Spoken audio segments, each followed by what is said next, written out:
Hello, in this video we're gonna check if there is a stereo speaker on Xiaomi Redmi 12C.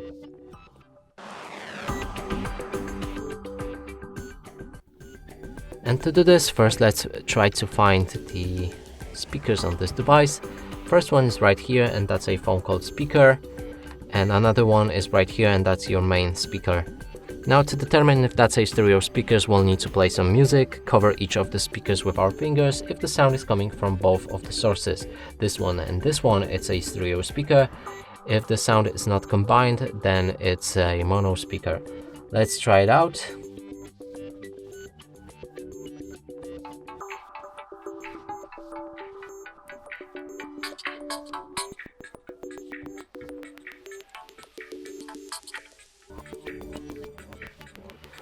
So clearly sound is coming only from a bottom speaker, and that would confirm it, this device doesn't have it.